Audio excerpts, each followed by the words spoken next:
Hello everyone. देखिए हम chapter जो 3 स्टार्ट कर रखा है हमने, pair linear equation in two variable, उसके हमने कुछ क्वेश्चंस पिछले वीडियो में किए थे। आगे हम very short answer type question कर रहे हैं, और वो भी कौन से कॉन्सेप्ट बेस पे कर रहे हैं हम, कंसिस्टेंसी के बेस पे। जो कंसिस्टेंसी के मैंने 3 फॉर्मूले बताए थे तुम्हें, यूनिक सॉल्यूशन का, फिर उसके बाद में हमारा नो सॉल्यूशन और इनफाइनाइट सॉल्यूशन, उन तीनों कंडीशन के बेस पे ही क्वेश्चंस कर रहे हैं। तो देखिए क्वेश्चन है, question 46, write the relationship between the coefficient if the following pair of equation is inconsistent.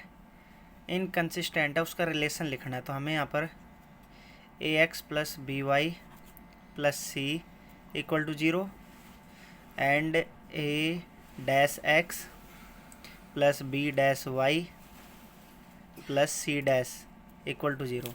अब हमें यहाँ पर ये इक्वेशंस दे रखी है और हमें किसकी कंडीशन लिखनी है, इनकंसिस्टेंट की। तो इनकंसिस्टेंट का मतलब बताया हुआ है तो मैं नो सॉल्यूशन, और नो सॉल्यूशन का मतलब भी क्या होता है, पैरेलल। नो सॉल्यूशन का मतलब पैरेलल लाइन। तो इसकी क्या कंडीशन बताई है, ए फॉर्मूला ये होता था A1/A2 B1/B2 not equal to C1/C2, ये फॉर्मूला होता था। तो A1 की जगह पर तो A है, A लिख दिया। A2 की जगह पर हमारा A डैश है, A डैश लिख दिया। इसी तरीके से B1 की जगह पर B लिखा, और B2 की जगह पर B डैश। इसी तरीके से नॉट इक्वल टू C1 की जगह पर हमारा C है, और C2 की जगह पर C डैश। तो ये कंडीशन हमारी इनकंसिस्टेंट की है। आया समझ में? देखिए अगला क्वेश्चन करते हैं। हम सिर्फ वो 3 कंडीशन बेस पे ही क्वेश्चंस कर रहे हैं अभी फ़िलहाल। आगे के जो मेथड है फिर वो करेंगे। Question number 48। देखिए क्वेश्चन नंबर 48 को कैसे करेंगे।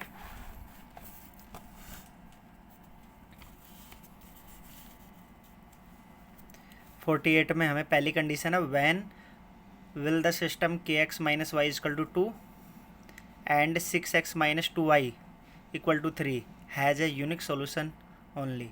यानी कि कब ये जो इक्वेशंस दे रखी हैं यूनिक सोल्यूशन होंगी। तो सिंपल सी बात है, यहाँ पर जो हमें अननोन वैल्यू वो फाइंड आउट करनी है। तो अननोन वैल्यू क्या है यहाँ पर, के, यानी कि इक्वेशन दे रखी है k x minus y equal to 2 and 6x minus 2y equal to 3, ये कंडीशन दे रखी है। और ये पूछा है कि यूनिक सॉल्यूशन कब होंगी। तो हम यूनिक सॉल्यूशन कंडीशन क्या होती है, यूनिक सॉल्यूशन क्या कंडीशन बताई थी, बताओ। A1/A2 not equal to B1/B2, ये यूनिक सॉल्यूशन कंडीशन थी। तब यहाँ पर क्या करेंगे हम, A1 की वैल्यू क्या है बताओ। A1 की वैल्यू हमारी के रख दिया। A2 क्या है, 6 रख दिया। नॉट इक्वल टू B1 कितना है, -1 एंड C1 कितना है, सॉरी B2 क्या है, -2, तो -2 रख दिया। माइनस से माइनस कैंसिल, क्रॉस मल्टीप्लाई करेंगे तो के की वैल्यू कितनी आएगी, इधर ये 2 मल्टीप्लाई में आएगा, इधर 6 के साथ मल्टीप्लाई में बन जाएगा, यानी 2k इक्वल टू 6 आया। यहाँ से के की वैल्यू कितनी आ गई, 6/2, यानी इसको कैंसिल करेंगे 3, बट नॉट इक्वल का साइन आएगा क्योंकि नॉट इक्वल टू वाली कंडीशन है। इसका मतलब ये हुआ कि के हमारा 3 नहीं हो सकता, और रियल नंबर कोई भी ले सकते हैं, ठीक है। तो यहाँ पर ये पूछा है कि ये जो इक्वेशंस हैं ये यूनिक सोल्यूशन किस कंडीशन के लिए होंगे। तो यहाँ पर के नॉट इक्वल टू 3 के लिए ये यूनिक सोल्यूशन, यानी 3 को छोड़कर कोई भी के की वैल्यू लेंगे तो वो यूनिक सोल्यूशन होगा। तो देखिए अगला क्वेश्चन,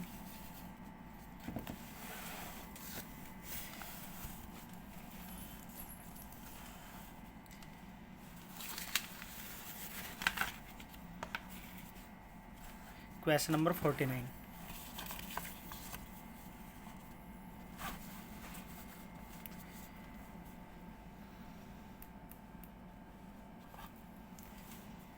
क्वेश्चन 49 में क्या है, for what values of p does the pair of equations for x, equation दे रखी है for x plus p y plus 8 equal to 0 and दूसरी इक्वेशन क्या है 2x प्लस 2y प्लस में 2 इक्वल टू 0। ये इक्वेशंस दे रखी हैं और ये पूछा है कि p की किस वैल्यू के लिए यूनिक सोल्यूशन होगा। फिर से तो सेम उसी तरीके से यूनिक सोल्यूशन का आया था। यूनिक सोल्यूशन की कंडीशन, यूनिक सोल्यूशन क्या कंडीशन होती है, a1/a2 not equal to b1/b2। ये कंडीशन है। तो a1 की वैल्यू कितनी है बताओ, a1 की वैल्यू 4 रख दी, a2 कितना 2 रख दिया, नॉट इक्वल टू b1 की वैल्यू p और b2 की वैल्यू 2। देखिए यहाँ पर कुछ बच्चों को ये भी दिक्कत आ सकती है कि मैं ये डायरेक्ट कंपेयर करके क्यों लिख रहा हूँ। तो मैंने ये बिल्कुल बेसिक तरीके से समझाया है पिछली वीडियो में। तो हमेशा एक बात ध्यान रखना, मैथ को आप ऐसा नहीं है कि आप बीच में सीख पाओगे, हर चीज़ स्टेप बाय स्टेप सीखी जाती है मैथ के अंदर। तो इसलिए आप हमेशा जो भी वीडियो आती है उससे पहले जो बेसिक चीज़ें मैंने सिखाई वो पहले अच्छे से रिवाइज़ करें, उसके बाद आपको मैथ बहुत ही अच्छे से समझ में आएगी। ठीक है, और प्रैक्टिस मोस्ट इम्पॉर्टेंट है, प्रैक्टिस आप करते रहना। अब देखो यहाँ पर p क्रॉस मल्टीप्लाई तो क्या होगा, यहाँ पर 4 × 2, उसके बाद में इधर क्या जाएगा p × 2। तो 4 × 2 और ये p जो मल्टीप्लाई में है p के साथ 2 वो डिवाइड में आएगा, 2 से 2 कैंसिल, तो p की वैल्यू कितनी आ गई 4। बट ये नॉट इक्वल टू का साइन आएगा, इसका मतलब p की वैल्यू 4 नहीं हो सकती। ठीक है, और सारे रियल नंबर्स होंगे सिर्फ p की वैल्यू 4 को छोड़कर। क्लियर है। इसके बाद अगला क्वेश्चन करते हैं, क्वेश्चन नंबर 50। क्वेश्चन नंबर 50 देखिए,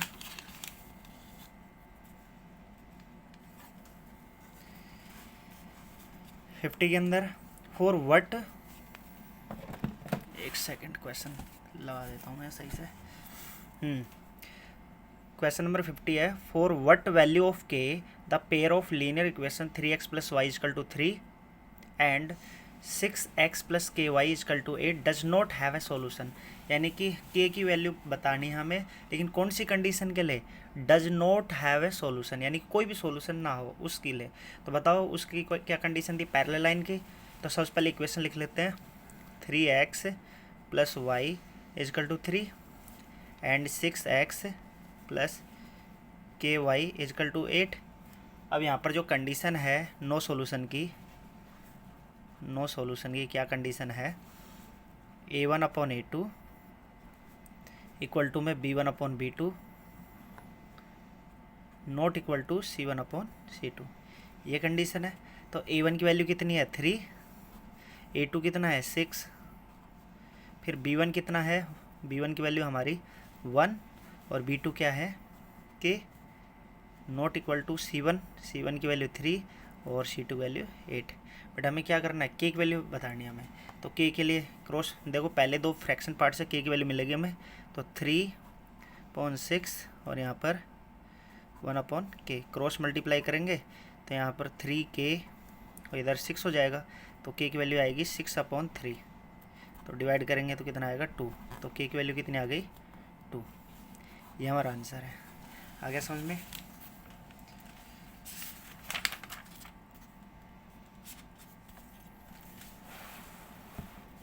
देखिए अगला question,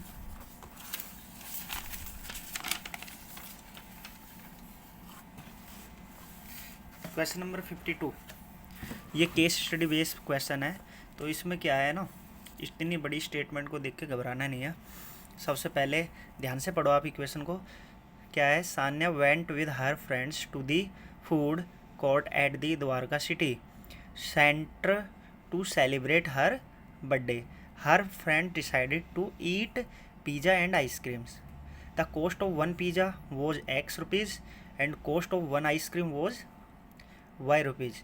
the total cost depended on the number of pizza and ice creams were ordered. Clear है। यानी यहाँ पर हमें सिंपल कॉस्ट दे रखी है, वन पिज़्ज़ा की कॉस्ट X रुपीज़ है और आइसक्रीम की कॉस्ट Y रुपीज़ है। तो देखिए इक्वेशंस कैसे बनेगी, पहले से इक्वेशंस बनी हुई होती है, इसका बस कोई रोल नहीं था। अब इक्वेशन हमें दे रखी है पहले से, on comparing the rashes of the coefficient find out whether the pair of equation क्या दे रखी है, हम क्वेश्चन नंबर 52 कर रहे हैं। इक्वेशन दे रखी है x minus 2y equal to 0 and 3x plus 4y minus 20 equal to 0, ये इक्वेशंस दे रखी हैं। अब हमें क्या करना है, कंडीशन कंसिस्टेंट है या इनकंसिस्टेंट, सिर्फ ये बताना है, इतना सा क्वेश्चन है। तो कंसिस्टेंट है इनकंसिस्टेंट, इसका मतलब उसके सॉल्यूशन है या नहीं, बस सॉल्यूशन है, चाहे एक सॉल्यूशन हो चाहे इनफाइनाइट हो तो कंसिस्टेंट बोलते हैं, और अगर सॉल्यूशन नहीं है तो वो इनकंसिस्टेंट होता है। तो अब यहाँ पर चेक करने के लिए हमें वो इस रेशियोज निकालने हैं। तो सबसे पहले यहाँ से देखो, पहली जो इक्वेशन इससे a1, हम क्या करेंगे यहाँ से a1 कितना है बताओ 1, इसके बाद b1 कितना आएगा -2, c1 तो c1 नहीं है ना यहाँ पर, तो इसमें हम प्लस का 0 लिख सकते हैं, तो c1 की वैल्यू कितनी है 0। इसके बाद यहाँ पर a2 कितना 3, b2 4 और c2 -20, ठीक है। अब हम क्या करेंगे a1 अपॉन a2 निकालेंगे, तो a1 की वैल्यू 1 और a2 की वैल्यू कितनी 3। ऐसे b1 अपॉन b2, b1 की वैल्यू -2 और b2 कितना 4। ऐसे c1 अपॉन c2, c1 कितना 0 और c2 -20, ठीक है। तो यहाँ से इसको डिवाइड करेंगे तो क्या आएगा -1/2। तो आप देख रहे होगे कि a1 upon a2 not equal to b1 upon b2। तो हमें तीसरा रेशियो चेक करने की ज़रूरत ही नहीं है। ये कंडीशन किसकी होती है, कंसिस्टेंट की, यानी ये कंडीशन होती है यूनिक सॉल्यूशन की, यूनिक सॉल्यूशन। और यूनिक सॉल्यूशन को, इसका मतलब सॉल्यूशन है, तो ये कंडीशन होगी consistent,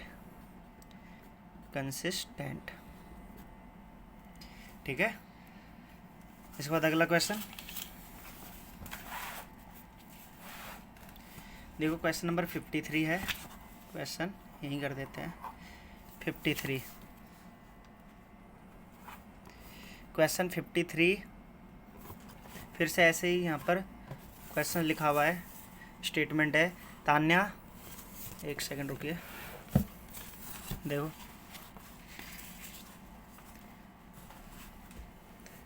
Tanya went to a bookshop to get some story books and textbooks.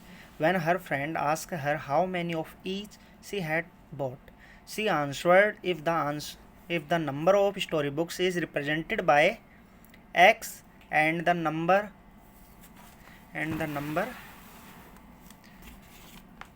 of textbook is represented by Y, यानी कि जो हमारी स्टोरी बुक है वो x से रिप्रेजेंटेड है और टेक्स्ट बुक है वो y से रिप्रेजेंटेड है।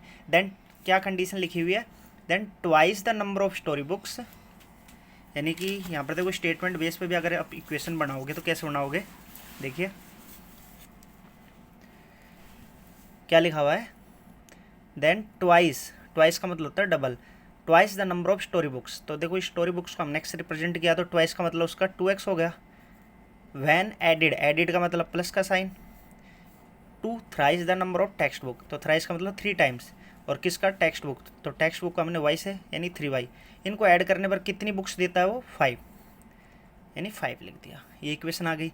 अगली कंडीशन देखो, later she said that 4 times the number of story books, 4 times यानी 4x, added 6 time the number of text books यानी 6y, और कितनी बुक्स टोटल मिलती हैं 7, तो इक्वल टू में 7। तो ये देखो हमने स्टेटमेंट पढ़कर भी इक्वेशन बना लिया, और ये इक्वेशन हमें नीचे भी दे रखी है, ठीक है। अब क्या पूछा है, what type of straight line will be represented, यानी किस टाइप की है ये लाइन, इंटरसेक्टिंग है, पैरेलल है, किस टाइप की वो बतानी है, ठीक है। तो देखो कैसे करेंगे इस क्वेश्चन को, बिल्कुल ईजी क्वेश्चन है, कोई दिक्कत नहीं है। सबसे पहले बताओ a1 कितना, a1 हमारा 2 लिख दिया, फिर उसके बाद में b1 कितना है 3 लिख दिया, c1 5, ऐसे ही a2 कितना 4, b2 6 और c2 7। फिर से a1 अपॉन a2 निकालेंगे पहले, A1 अपॉन A2, A1 2 और A2 4, 1/2 आया। फिर B1 upon B2, B1 upon B2 3 upon 6, तो कितना आएगा 1/2। फिर C1 upon C2, C1 upon C2 कितना आया 5 अपॉन 7। तो अब यहाँ से देख सकते हैं कि जो कंडीशन आई A1 अपॉन A2 इक्वल है किसके, B1 अपॉन B2 के, not equal to C1 upon C2। और ये कंडीशन किसकी होती है, ये कंडीशन हमारी पैरेलल लाइन की होती है। किसकी, पैरेलल लाइन। ये सारी चीज़ें मैंने पहले भी बताई हैं, तो अगर जो बच्चे पहले वाली वीडियो नहीं देखी है वो देख लें ताकि उनके भी अच्छे से कंसेप्ट क्लियर हो जाए। तो पैरेलल लाइन क्लियर हुआ। नेक्स्ट क्वेश्चन करते हैं।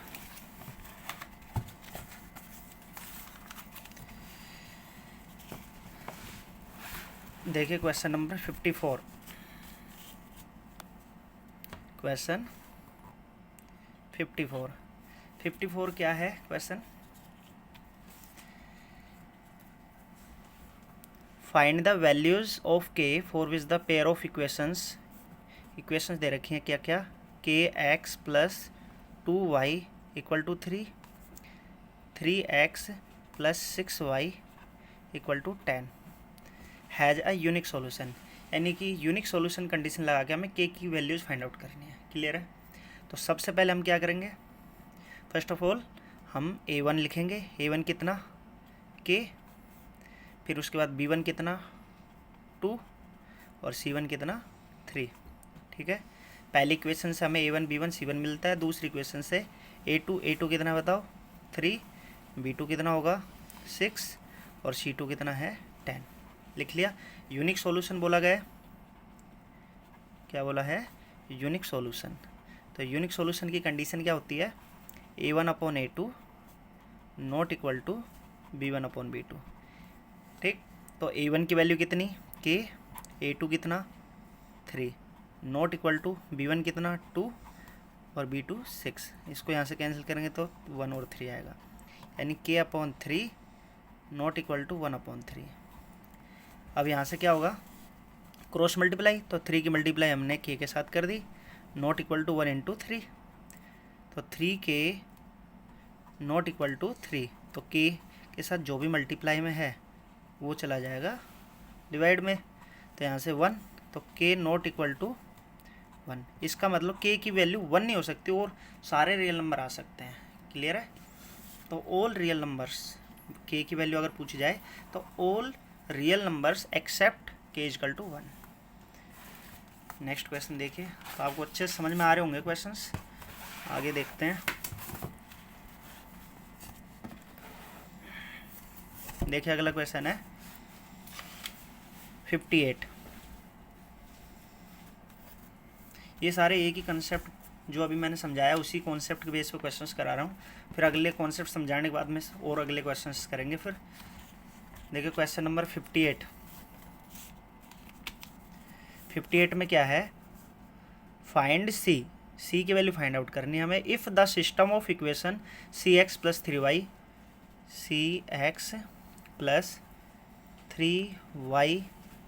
Plus 3 minus c equal to 0, और दूसरी इक्वेशन दे रखी है 12x plus cy minus c equal to 0। ये कंडीशंस दे रखी हैं। ठीक है।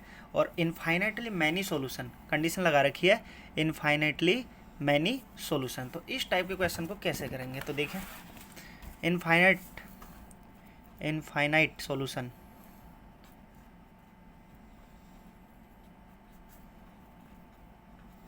इनफाइनाइट सॉल्यूशन के लिए क्या कंडीशन होती है, उससे पहले हम क्या करेंगे, A1 लिख लेते हैं। A1 बताओ कितना होगा c, उसके बाद में B1 3 और C1 3 माइनस c। ऐसे ही A2 12, B2 हो गया c और C2 भी हो गया माइनस c। लिख लिए। अब क्या करना हमें, अब हमें इनफाइनाइट सॉल्यूशन वाली कंडीशन लगाकर, क्या थी condition, A1 upon A2 equal to में B1 upon B2 equal to में C1/C2। ये होती है इनफाइनाइट सॉल्यूशन कंडीशन। तो A1 की वैल्यू हमारी C है, A2 की वैल्यू हमारी 12 है। ऐसे ही B1 की वैल्यू कितनी है हमारी 3, B2 की वैल्यू कितनी है C। और तीसरी कंडीशन C1 है हमारा 3 - C और C2 है -C। तो ऐसे केस में पहले क्या करते हैं, हम पहले स्टार्टिंग के 2 फ्रैक्शन पार्ट लेते हैं, फिर लास्ट के 2, और फिर उनमें जो कॉमन वैल्यूज होती है वो हमारा आंसर होता है। तो सबसे पहले फर्स्ट 2 पार्ट यानी C/12 और 3 - C क्रॉस मल्टीप्लाई करेंगे तो C² और इधर 12 × 3 36। तो C की वैल्यू कितनी आ जाएगी +- के √36। तो यहाँ से C की वैल्यू कितनी आई +-36 का √6 यानी +- के 6, यानी C की वैल्यू एक तो प्लस की होगी और एक माइनस की। फिर इसके बाद में अगले 2 फ्रैक्शन पार्ट लेते हैं 3/C और 3 - C/-C। क्रॉस मल्टीप्लाई करेंगे तो इधर तो जाएगा माइनस का 3C, क्रॉस मल्टीप्लाई करेंगे तो -3C, और इधर ये C की मल्टीप्लाई होगी तो 3C, और C की C के साथ करेंगे तो C²। तो देखो यहाँ पर जो ये C है ना, ये 3 के साथ भी मल्टीप्लाई में होगा और C के साथ भी, तो 3C - C² आ गया। अब क्या करेंगे, इस 3C को, माइनस का 3C है ना, इसको राइट साइड ले जाएंगे तो प्लस का हो जाएगा, यानी कि ये हो जाएगा हमारा 3C + 3C -C² और इक्वल टू में क्या बचेगा 0। अब 3C कितना हो गया 6C minus k C² equal to 0। C common आ रहा है तो C कॉमन लेंगे तो 6 - C इक्वल टू 0। तो एक तो यहाँ पर C की वैल्यू 0 आएगी और एक 6 - C इक्वल टू 0, 2 केस बढ़ेंगे। तो यहाँ से ये तो 0 आ गया और यहाँ से C की वैल्यू कितनी आ गई +6। ठीक है, तो अब देखो यहाँ पर एक तो C की वैल्यू 0 आई, एक C की वैल्यू 6 आई, और यहाँ पर C की वैल्यू या तो +6 या -6। तो कॉमन दोनों में क्या पार्ट आया, यहाँ भी 6 है यहाँ भी, इसका मतलब आंसर C की वैल्यू क्या आएगी 6 आएगी। ये हमारा आंसर है। ठीक है, आ गया समझ में। तो काफ़ी इंपॉर्टेंट क्वेश्चन है ये। अगला क्वेश्चन करते हैं अब, क्वेश्चन नंबर 59।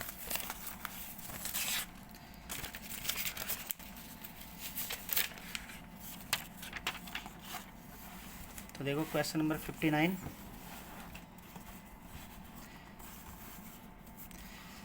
और सभी बच्चे मेहनत करते रहें। 10th क्लास में बोर्ड क्लास होती है और अच्छे नंबर लेकर आने हैं 10th क्लास में।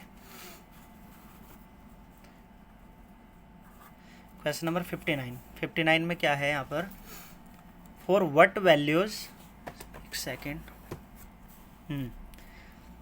For what values of k does the system of linear equations. देखो फिर से लीनियर इक्वेशंस क्या क्या दे रखी हैं, 2x + 3y = 7।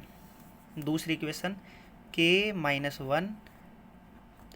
+ k + 2y = 3k। ये कंडीशंस हैं, और कंडीशन लिखी हुई है have an infinite number of solution. तो यहाँ से उससे पहले हम जैसे क्या लिख लेते हैं, A1 बताओ, A1 कितना आया 2, B1 3, C1 7, ऐसे ही A2 k - 1, B2 k + 2 और C2 3k। ये नंबर्स हैं, और इनफाइनाइट सॉल्यूशन कंडीशन बोल रखी है, इनफाइनाइट सॉल्यूशन। तो इनफाइनाइट सॉल्यूशन कंडीशन क्या होती है, A1/A2 = B1/B2 = C1/C2। ये कंडीशन है। तो A1 की वैल्यू कितनी है 2 और A2 की वैल्यू कितनी है k - 1। ऐसे ही B1 कितना है 3 और B2 क्या हमारा k + 2, C1 क्या है 7 और C2 हमारा 3k। ठीक है, क्या करना है, अब हमें पहले 2 फ्रैक्शन पार्ट यानी कि 2/k - 1 = 3k + 2, पहले हमें ये सोल्व करने हैं। क्रॉस मल्टीप्लाई करेंगे तो 2 की मल्टीप्लाई k के साथ भी होगी और 2 के साथ भी, यानी ये हो जाएगा ऐसे 2k + 2। ठीक है, और इक्वल टू में ऐसे ही 3k - 1 ऐसे लिखेंगे क्रॉस मल्टीप्लाई के बाद। ये हमने क्रॉस मल्टीप्लाई कर दी।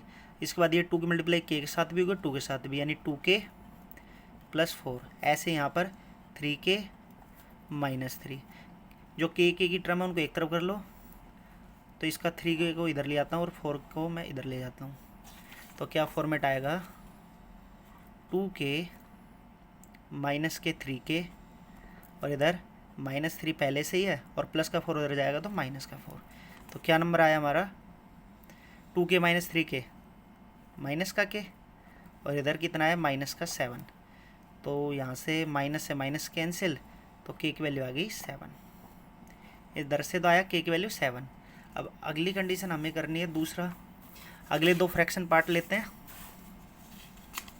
तो देखिए एक सेकेंड, क्या कंडीशन है 3/k+2 7/3k, फिर से क्रॉस मल्टीप्लाई, तो क्रॉस करेंगे तो इधर तो होगा 3k मल्टीप्लाई में, और इधर 7 के साथ में k+2 मल्टीप्लाई में, 3 × 3k 9k, और इधर 7k + 14, इस 7k को इधर लेके आएंगे तो क्या हो जाएगा 9k माइनस 7k, और इधर 14, तो कितना बचा 2k = 14, तो k की वैल्यू आ गई 14/2, तो यहाँ से डिवाइड करेंगे तो 7, तो k की वैल्यू कितनी आ गई 7। ठीक है, तो देख रहे हो आप दोनों में कॉमन क्या है, k की वैल्यू 7 ही है, इसका मतलब हमारा आंसर क्या है k = 7, ये हमारा आंसर है। ठीक है, तो आ गया होगा समझ में क्वेश्चन। अगला क्वेश्चन देखते हैं। देखिए ये हमारे शॉर्ट टाइप भी हो गए हैं, दूसरा पार्ट शॉर्ट टाइप का वो करते हैं।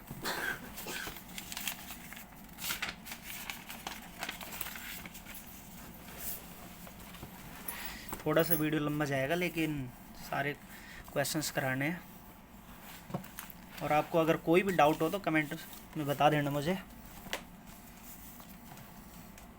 देखिए अगला क्वेश्चन, और काफ़ी इंपॉर्टेंट क्वेश्चंस कराए जा रहे हैं एग्ज़ाम में, ये ही क्वेश्चंस आते हैं, तो अच्छे से इनको प्रैक्टिस कर लेना। देखिए क्वेश्चन नंबर 66 में, for which values of a and b will be the following pair of linear equations have infinitely many solutions. Equations दे रखी है x प्लस क्या दे रखी है x + 2y = 1, और दूसरी इक्वेशन है a - b x + a + b y = में a + b - 2, ये इक्वेशंस है। और कंडीशन क्या लिखी हुई है देखो, इनफाइनाइट मैनी सॉल्यूशन, तो इनफाइनाइट मैनी सॉल्यूशन वाली हमें कंडीशन अप्लाई करनी है और सोल्व करना है इसको। तो देखो कैसे करेंगे। सबसे पहले a1 बताओ कितना 1, b1 2, c1 1, फिर a2 a - b b2 a + b b2 क्या है a + b, और c2 a + b - 2। अब क्या करना हमें, इनफाइनाइट सॉल्यूशन कंडीशन लगा के a और b की वैल्यू बतानी है। तो इनफाइनाइट सॉल्यूशन क्या कंडीशन होती है, a1/a2 b1/b2 = c1/c2। a1 की वैल्यू कितनी 1, a2 कितना a - b, b1 कितना 2 और b2 a + b, c1 कितना 1 और c2 a + b - 2। आया समझ में इतना। अब इसके बाद में पहले दो फ्रैक्शन पार्ट, यानी 1/a - b = में 2a + b, पहले ये फ्रैक्शन पार्ट सोल्व करेंगे। तो यहाँ पर क्रॉस मल्टीप्लाई करेंगे तो a + b तो इधर आ जाएगा, और इधर मल्टीप्लाई 2 की किसके साथ a - b के साथ, तो a + b, और ये हो गया हमारा 2a - 2b। ठीक है, अब क्या करना है, a को एक तरफ और b को एक तरफ, तो -2b को इधर ले आते हैं लेफ्ट साइड और a को राइट साइड, तो यहाँ से b + 2b, और इधर क्या आ जाएगा 2a - a। ठीक, तो यहाँ देखो b + 2b कितना हो गया 3b, और इधर कितना आ गया ए, तो एक कंडीशन आ गई ए इजकल टू में 3b। हमें आगे इसका यूज़ करके ए और बी की वैल्यू बतानी है। ए की वैल्यू कितनी आ गई 3b। अब अगली कंडीशन है कि ये दो फ्रैक्शन पार्ट जो लास्ट के इनको लेके चलते हैं। तो लास्ट में दो फ्रैक्शन पार्ट है क्या क्या, पहला तो है, ध्यान से देखिए, फर्स्ट तो हमारा क्या है 2a+b और इधर कितना है 1a+b -2, यही है। इनको सोल्व करते हैं, क्रॉस मल्टीप्लाई करेंगे तो क्या आएगा, 2 की मल्टीप्लाई किसके साथ, a+b -2 के साथ, और इधर 1 की करेंगे a+b के साथ तो a+b आएगा। क्रॉस मल्टीप्लाई कर दी, 2 की मल्टीप्लाई करेंगे 2a 2b -4 और इधर a+b। अब क्या करेंगे, वेरिएबल को एक तरफ और कांस्टेंट को एक तरफ, तो a और b को हम लेफ्ट साइड लेके आते हैं। 2a + 2b तो पहले से है, और a को लेफ्ट साइड लेके आए -a, b को लेफ्ट साइड लेके आए -b, और -4 राइट साइड गया तो +4। ठीक, तो 2a में से a माइनस किया तो कितना आया a, और 2b में से b माइनस किया तो कितना आया b, और इक्वल टू में कितना 4। क्लियर। अब इसके बाद में a की वैल्यू कितनी है 3b है ना, तो a की जगह क्या रख दो 3b, और प्लस में b चल रहा है 4, तो कितना आ गया 4b इक्वल टू 4, तो b आया 4/4, कट के आया, b की वैल्यू कितनी आ गई 1। इस b को हमें यहाँ पुट कर देना है, तो a इक्वल टू में 3b था ना, तो a इक्वल टू 3b की वैल्यू 1 आई है, तो a की वैल्यू कितनी आ जाएगी 3। तो इस तरीके से a की वैल्यू 3 आ गई और b की वैल्यू 1 आई। आ गया समझ में। तो देखिए अगला क्वेश्चंस करते हैं अब।